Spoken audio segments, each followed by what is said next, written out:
لله نحمده ونستعينه ونستغفره ونعوذ بالله من شرور أنفسنا ومن سيئات أعمالنا من يهده الله فلا مضل له ومن يضلل فلا هادي له وأشهد أن لا إله إلا الله وحده لا شريك له وأشهد أن محمدا عبده ورسوله لا نبي ولا رسول بعده اللهم صل وسلم على نبينا محمد وعلى آله وصحبه ومن تبع هداه إلى يوم القيامة أما بعد. Pertama-tama kita panjatkan puja dan puji syukur kehadirat Allah Subhanahu wa taala yang tidak henti-hentinya melimpahkan kepada kita semua nikmat-nikmatnya, terutama adalah nikmat Islam. Demikian pula nikmat taufik dimudahkan kita oleh Allah Subhanahu wa taala untuk melangkahkan kaki kita menuju rumahnya, melaksanakan salah satu perintahnya yaitu salat subuh berjamaah, dan kemudian kita lanjutkan dengan menyempatkan diri hadir di majlis ilmu atau majlis ta'lim, di mana masing-masing dari keduanya seperti salat subuh berjamaah, demikian pula hadir di majlis ilmu atau majlis ta'lim memiliki keutamaan yang sangat-sangat besar. Salat subuh berjamaah, kata Nabi sallallahu alaihi wasallam dalam Sahih Muslim, "Wa man shalla subha fi jamaah faka'annama qama al-laila kullah." Barang siapa yang salat subuh berjamaah, maka seakan-akan dia melakukan salat semalaman suntuk. Dari mulai ba'da isya, ya, dia terus kerjakan sampai subuh. Itulah keutamaan salat subuh berjamaah. Nabi SAW juga bersabda, "Man shallal bardain dakhalal jannah." Barang siapa yang salat di saat suasana sejuk, yaitu salat subuh dan salat asar, maka dia bakal masuk ke dalam surga, ya. Demikian pula Rasulullah SAW bersabda, "Basyiril masyaina fil lail bin nuri tam yaumal qiyamah." Sampaikan kabar gembira kepada mereka yang melakukan perjalanan di kegelapan malam, maksudnya adalah sholat subuh, ya, karena suasana masih gelap, bahwa mereka akan memperoleh an-nurut tam yaumul qiyamah, ya, cahaya yang sempurna, ya, pada hari kiamat, ya.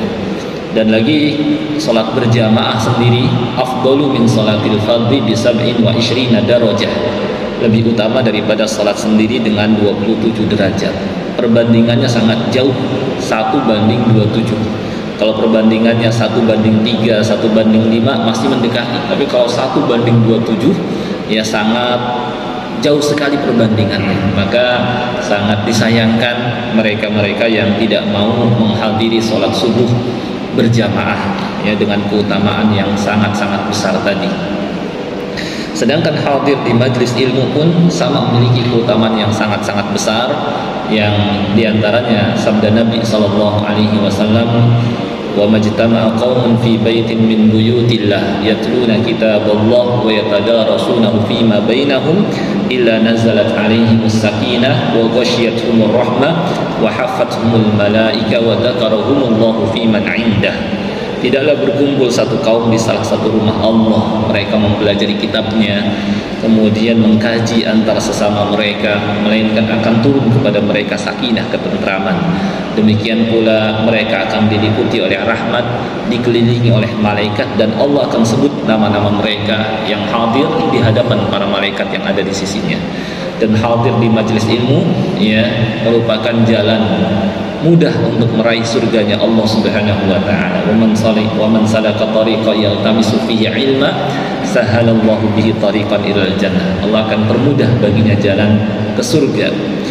Dan ini merupakan tanda juga bahwa Allah Subhanahu wa taala menginginkan kebaikan buat kita. Nabi SAW bersabda, "Man yuridillahu bihi khaira yufaqihu fid din." Barang siapa yang Allah inginkan kebaikan untuknya, maka Allah jadikan orang ini paham terhadap agama. Dan paham terhadap agama gak bisa langsung begitu saja, bahkan butuh yang namanya proses. Diantaranya adalah dengan hadir di majlis ilmu. Dan faedah lainnya dari kita hadir di majlis ilmu juga adalah membantu kita untuk istiqomah di atas agama Allah.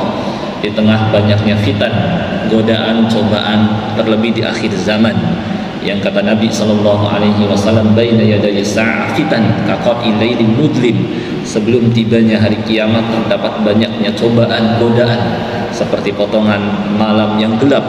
Yusbihur rajulu mu'mina wa yumsi kafira, ada seorang yang paginya mukmin, sorenya berubah jadi kafir. Wa yumsi mu'mina wa yusbihu kafir, atau sorenya dalam keadaan mukmin, pagi berikutnya jadi kafir. Karena begitu dahsyatnya fitnah ya di saat itu, banyaknya media yang memalingkan seseorang dari agamanya. Maka butuh sekali kita tabat ala dinillah, istiqomah di atas agama Allah. Dan di antara cara agar dapat istiqomah adalah dengan hadir di majlis ilmu. Karena di majlis ilmu dibacakan ayat-ayat Allah, dibacakan hadis-hadis Nabi SAW yang kata Allah, wa kaifa takfuruna wa antum tutla alaikum ayatullahi wa fikum rasuluh. Dan bagaimana kalian bisa berbalik kafir atau kembali kepada keadaan kalian sebelumnya, sedangkan kepada kalian terus dibacakan ayat-ayatnya, dan di tengah-tengah kalian ada Rasulnya SAW. Ketika itu dia telah wafat dan telah meninggalkan kepada kita sunnah-sunnahnya. Ketika terus disampaikan kepada kita, kata Allah, bagaimana kalian bisa berbalik kafir sedangkan terus kepada kalian dibacakan ayat-ayatnya dan sunnah Rasulnya SAW. Ini menunjukkan bahwa dengan kita mendatangi kitabnya, mendatangi sunnah Rasulnya SAW, membantu kita untuk istiqomah. Dan ada lagi ya cara agar kita dapat istiqomah. Saya ada risalah juga di blog, meskipun blog gratisan. Saya terjemahkan dari kitab Wasailut Tsabat ala Dinillah, kiat istiqomah di atas agama Allah, karya Syekh Muhammad bin Saleh Al-Munajjid. Saya sudah terjemahkan di blog dengan nama Kiat Istiqomah di atas agama Allah ya. Di menu adab dan akhlak di bagian paling bawah itu saya cantumkan terjemahannya. Di antara kiatnya adalah di samping hadir di majelis ilmu, mendengarkan ayat-ayat Allah dan hadis-hadis Nabi SAW, adalah mengamalkan ilmu yang telah kita pelajari. Kata Allah di surah An-Nisa, walau annahum fa'alu ma yu'aduna bihi lakana khairan lahum wa ashadda tathbita. Kalau seandainya mereka mengerjakan apa yang disampaikan, dinasihatkan kepada mereka, lakana khairan lahum, yang demikian lebih baik bagi mereka, dan wa ashadda tathbita, dan membantu mereka untuk istiqomah. Demikian pula dengan bergaul dengan orang-orang yang soleh, bersabar dengan orang-orang yang rajin ke masjid, rajin beribadah. Kata Allah di surah Al-Kahfi, wasbir nafsaka ma'al ladina yad'una rabbahum bil ghadati wal 'ashyi yuriduna wajhah. Bersabarlah engkau bersama orang-orang yang beribadah kepada Rabb mereka di pagi dan petang karena mencari keridhaannya. Ini membantu untuk istiqomah. Dengan kita membersamai saudara-saudara kita yang rajin ke masjid, yang ngaji, yang rajin beribadah, membantu kita istiqomah. Atau bergaul dengan orang-orang saleh. Karena kata Nabi SAW, al-maru ala dini khalilih, seseorang itu mengikuti agama temannya. Ya, fal yanzur ahadukum man yukhalil, maka hendaknya seorang memperhatikan dengan siapa dia berteman. Ketika dia berteman dengan orang-orang soleh yang rajin ke masjid, yang rajin beribadah, yang rajin baca Al-Quran, maka insya Allah dia lama-kelamaan akan kebawa seperti dia, seperti orang itu. Ya, dia akan melihat muhasabah, melihat dirinya, saudaranya rajin sholat sunnah, kenapa saya enggak? Saudaranya rajin baca Al-Quran, kenapa saya enggak? Saudaranya rajin beribadah, kenapa saya enggak? Maka dia akan kebawa. Demikian pula dengan membaca kisah orang-orang terdahulu, ya, seperti disebutkan dalam Al-Quran di surah Hud, wa kullan naqussu 'alaika min anba'i rusuli ma nuthabbitu bihi fu'adak. Dan kisah-kisah para rasul yang kami sebutkan dalam Al-Quran ini adalah kisah yang dengannya kami teguhkan hatimu, ya, dengan kisah-kisah itu. Maka dengan kita membaca sirah orang-orang terdahulu membantu kita juga untuk istiqamah. Demikian pula yang tidak kalah penting adalah berdoa kepada Allah Subhanahu wa Ta'ala agar diteguhkan. Oleh karenanya Nabi SAW banyak berdoa, ya muqallibal qulub tsabbit qalbi ala dinik. Wahai Allah yang bolak-balikan hati, teguhkanlah hati ini agar istiqomah di atas agamamu. Karena Disebut hati dengan qalbu karena keadaan yang taqallub, mudah berbalik. Wa masumiyal qalbu illa litaqallubi, tidaklah disebut hati kecuali karena taqallub, ya taqallab, yakni mudah berbalik dari satu keadaan kepada keadaan yang lain. Maka agar tetap teguh, diantaranya sering berdoa kepada Allah Subhanahu wa taala, meminta keteguhan. Ya muqallibal qulub tsabbit qalbi ala dinik. Ini diantara wasailut tsabat ala dinillah, kiat untuk istiqomah di atas agama Allah Subhanahu wa taala. Dan keutamaan dari istiqomah sebagaimana firman Allah di surah Al-Ahqaf, di surah Fussilat, Allah berfirman, innal ladzina qalu rabbuna Allah tsumma istaqamu fala khaufun 'alaihim wa la hum yahzanun. Sesungguhnya orang yang menyatakan Rabb kami adalah Allah, kemudian mereka istiqamah, fala khauf, maka tidak perlu mereka khawatir terhadap hal yang akan datang, yang akan mereka hadapi, berupa alam kubur, berupa alam akhirat, karena Allah akan jaga dari azab kubur, demikian pula dari peristiwa dahsyat pada hari kiamat. Ya, Allah akan lindungi. Walahum yahzanun.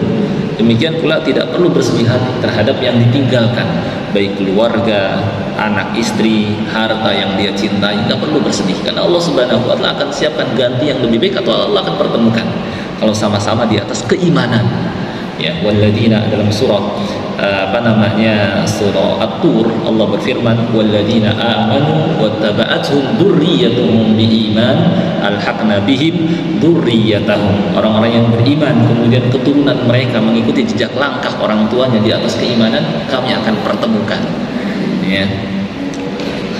Kemudian juga di surah Fussilat Allah berfirman, innal ladzina qalu rabbuna Allah tsumma istaqamu tatanazzalu 'alaihimul malaikatu alla takhafu wa la tahzanu wa abshiru bil jannati allati kuntum tu'adun.